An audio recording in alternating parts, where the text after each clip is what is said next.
Сьогодні був тяжкий, але сміливий день. Ми боремося за свою державу абсолютно на всіх фронтах.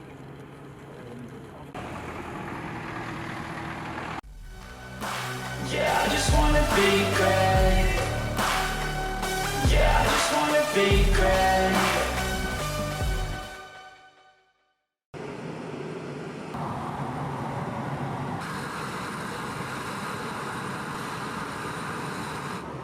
Salam, pencinta sejarah. Apa yang terjadi jika Rusia benar-benar digengbeng oleh NATO? Berapa lama Rusia akan bertahan, atau malah Rusia bisa membalikan keadaan? Rusia sedang menjadi sorotan dunia gan, baik di dunia nyata maupun di dunia gaib, atas langkah agresi sang presiden Vladimir Putin meretakkan hati Bapak Volodymyr Zelensky. Pasalnya, Putin bersedia berunding dengan pihak Ukraina jika militer Ukraina menyerah, alias ngopi-ngopi di rumah.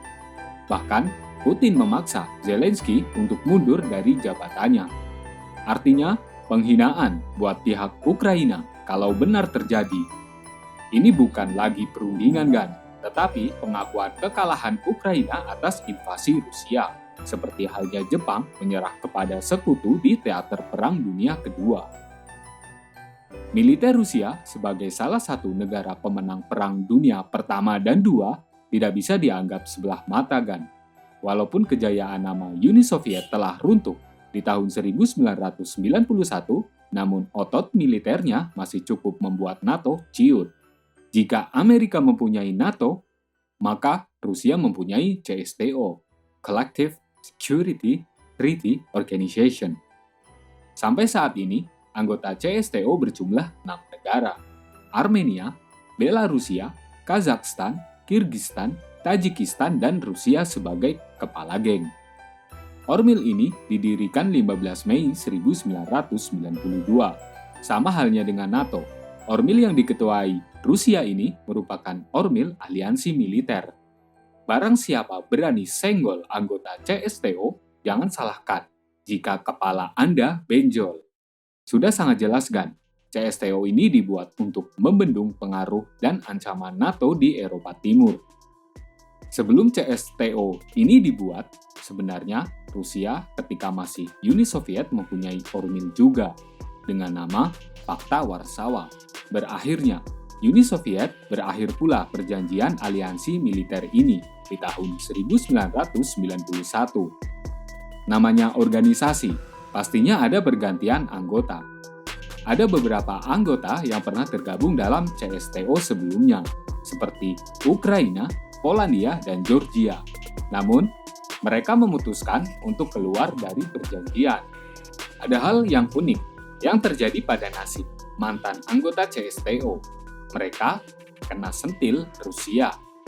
Negara Georgia telah merasakan serangan lapis baja Rusia di tahun 2008 dalam Perang 5 Hari. Sedangkan Ukraina merasakan lebih pedih dari Georgia.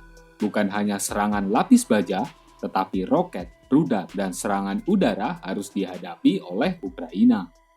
Untuk Polandia, sementara masih aman karena negara ini tergabung dalam NATO. Otomatis backingannya juga banyak. Memang, jika dilihat dari jumlah dan kekuatan militer masing-masing anggotanya, CSTO jauh di bawah NATO. Hanya Rusia yang paling mempunyai otot militer. Hal itu tidak membuat nyali Rusia ciut seperti kerupuk disiram air. Fakta di medan laga Ukraina membuktikan NATO masih pelangap-longo dalam membuat reaksi atas aksi Rusia. Padahal, sebelum pecahnya perang, NATO sudah keluar-keluar dari A sampai Z. Kita tunggu saja, gan, apa yang akan dilakukan oleh NATO. Bagaimana menurut Juragan tentang Ormil pimpinan Rusia ini? Apakah akan dipertemukan dengan NATO di medan laga Ukraina atau terjadi kesepakatan damai yang bisa menghentikan invasi Rusia? Salam, pencinta sejarah.